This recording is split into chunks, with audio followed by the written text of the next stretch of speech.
The last few weeks, a lot of eyeballs have been focused on the Somali community, especially in Minneapolis. Obviously, we've heard about some of the scams, but also some of the anti-Black sentiment.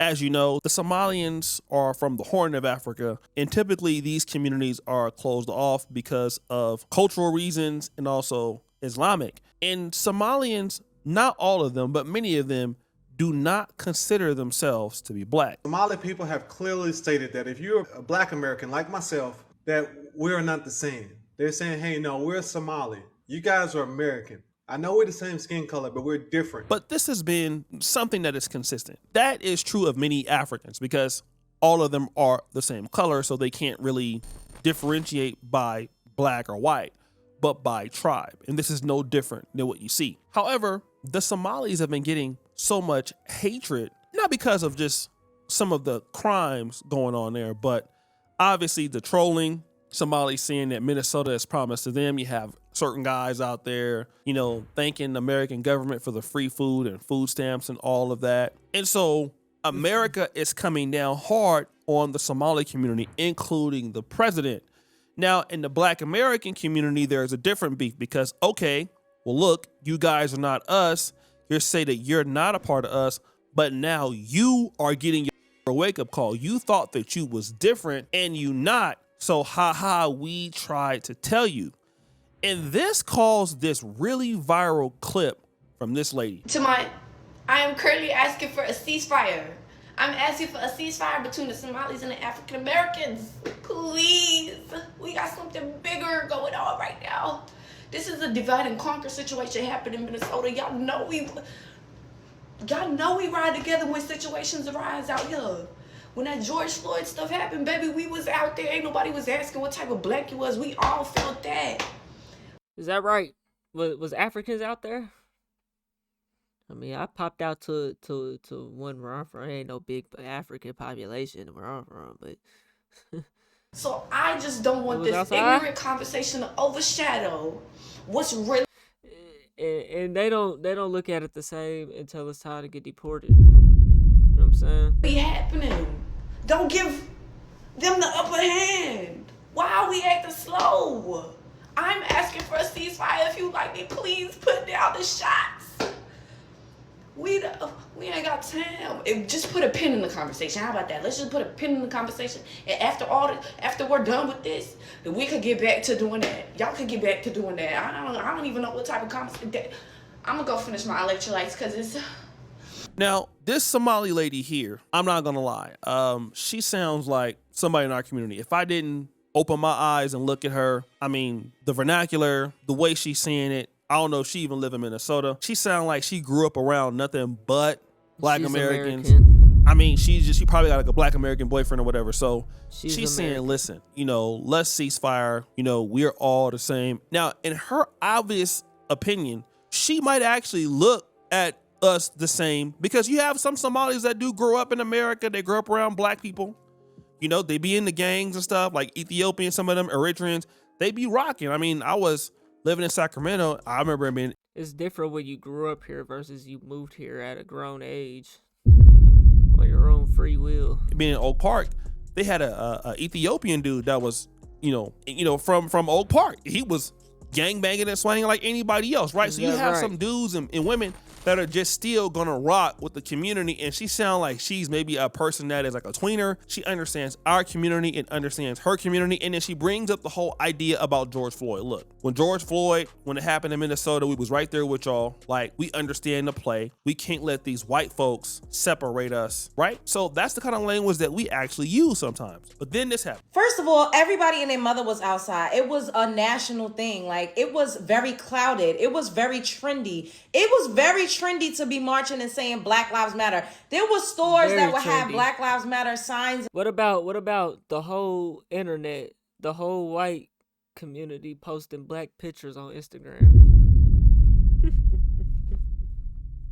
I remember that. In the window. A lot of people were standing in solidarity with Black Americans. And at the end of the day, if y'all claim y'all Black, then aren't you marching for yourself? Isn't Black Lives Matter for all of y'all? You see how they separate? It's like they don't even realize that they're doing it. You're separating yourself from us by saying, we was there for you during George Floyd and Black Lives Matter. Aren't you black too? Right. So wouldn't that also be your plight and your fight too? Right. Wouldn't that also be you standing up for yourself and your community as well? She ain't It's lying. because you always other yourself. It's a subconscious thing because you do not see yourself as us. And that's okay. We finally said, okay, we're not the same.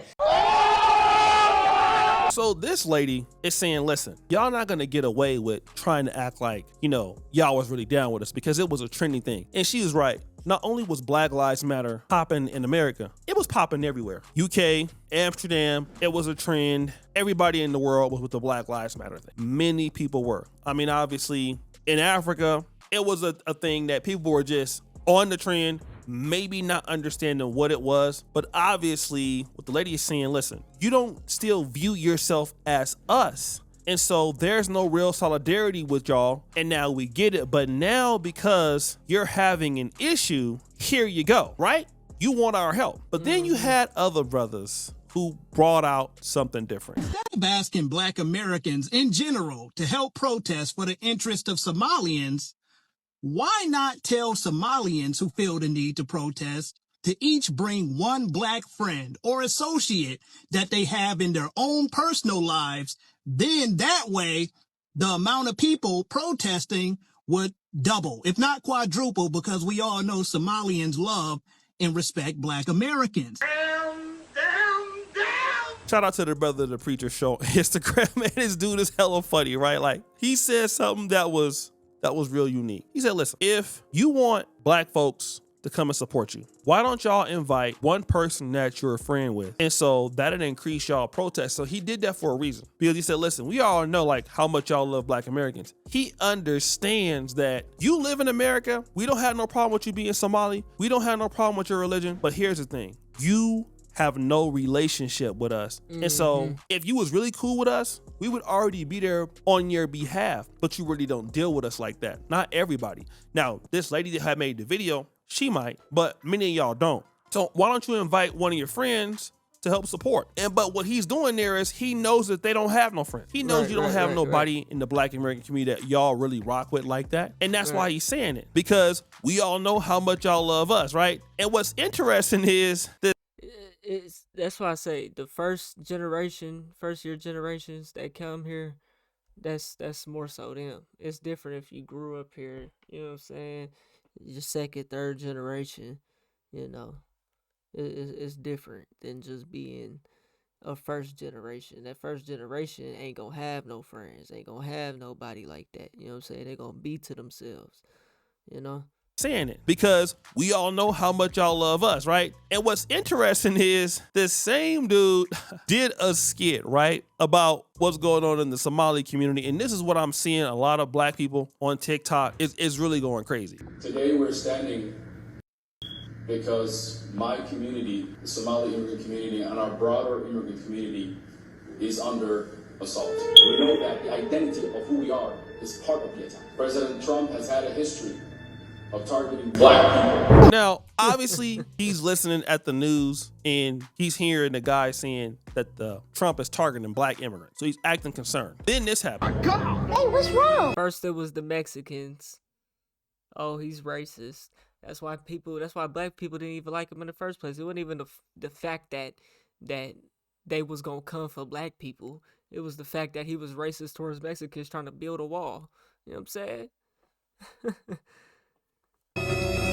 Papa John still ain't came with my wings and my breadsticks. What? Yeah, how long do it take to come with some wings and some breadsticks? It's been like an hour and a half. I told you, that's why I don't order from them. Make it make sense. That is crazy. You know what? I know what I'm gonna do. I'm gonna get him a bad review. That's what I'm doing.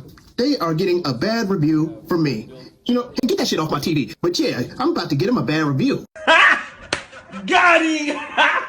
So he went from looking at the skit to not being concerned at all. He started asking about the Papa John's menu order, why they haven't been there an hour, 30 minutes. Man, get this off my TV, right? Basically, he did that all to say that, listen, man, we don't give a damn about y'all. Get this off my TV, man. Like, that ain't got nothing to do with me. Where's the Papa John's pieces and breadsticks? We don't care. And it's funny because it's not like we don't care because it's y'all. He's trying to say, we don't care because that's what you have shown us. And see, people forget this level of sweat equity. And the same thing that I would say living in Uganda, and I would tell anybody this. So many people forget to invest goodwill. You hear so many people talking about investing in business, investing in your body, investing in everything else. But one thing that compounds is goodwill. There is a saying that's very, very popular that I've heard, or maybe I've made it up myself.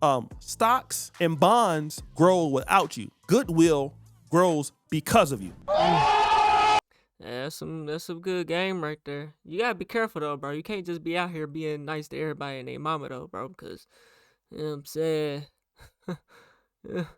You know, I'm a good person, and I'm too good for my own good, and that hurts me. My expectations are too high.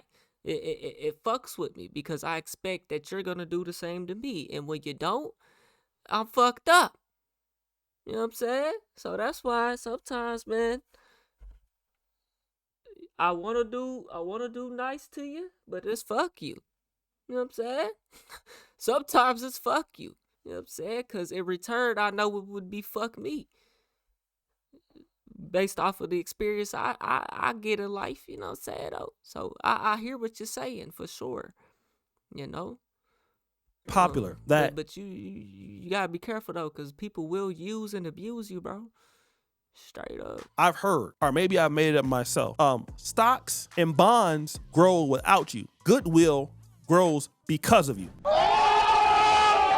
And that is something that we don't think about when we're, in doing our days, when we're working with people, being nice to others, being appreciative to others, respecting other people's communities, being respectful of men and women. It ain't something I always thought about, man, but as I've gotten older, it's something I've taken more into consideration because everybody is so used to what. I definitely think about that a lot though, because I be out here with I ain't gonna say a negative aura, but man, like I said, I'm too good for my own good, bro. And so like over time, I've realized to like start being an asshole. You know what I'm saying? Sometimes be an asshole, but it's like, okay, now sometimes I'm getting too far ahead of myself and I need to take a step back from that shit. You know what I'm saying? You got to be choosy with it sometimes, man. Gotten older, it's something I've taken more into consideration because everybody is so used to what is in it for me right now. And I'm not trying to limit Somalis because Somalis I've met have been great people. Women are very pretty. The guys are usually really nice. But I will tell you this. When you come from countries in the African world, basically opening your doors to people that you don't know, it's uncommon, and people look at it as taken, you can be taken advantage of, right? And these people come from, some of the countries are broken with the war and everything like that. So to care about you think I was from Africa, somebody's issues, it's just really not feasible because you got to care about your own issues. You're coming from another country where you don't know the educational system like that. And so the only safe space you do know is your community. Now, let's say, for example, the Black Americans that live in Ghana, that live in Kenya. I mean, it's true that we could have the similar approach, but,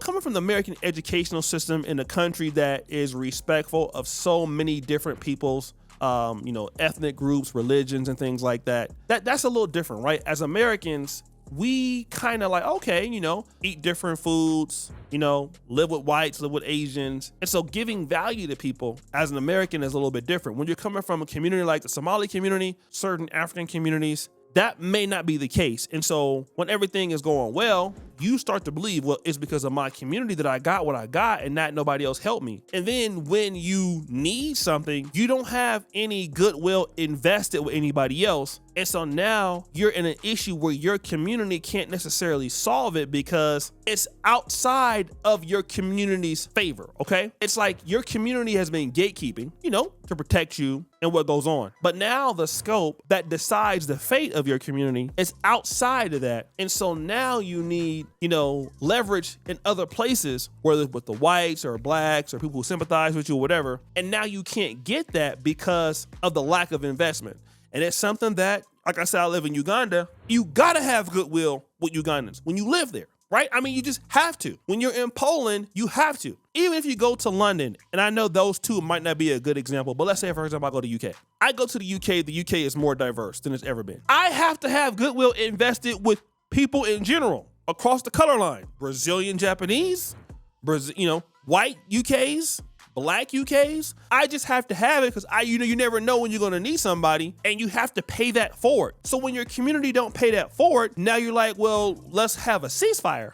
But you don't have no investment in nobody, so don't nobody care about your issues. It's just like somebody saying, give me. This is what I want. A man or woman gotta give me all of this, but you're not bringing nothing to the table, okay? And so when you don't bring nothing to the table in a relationship, See, I brings to the table.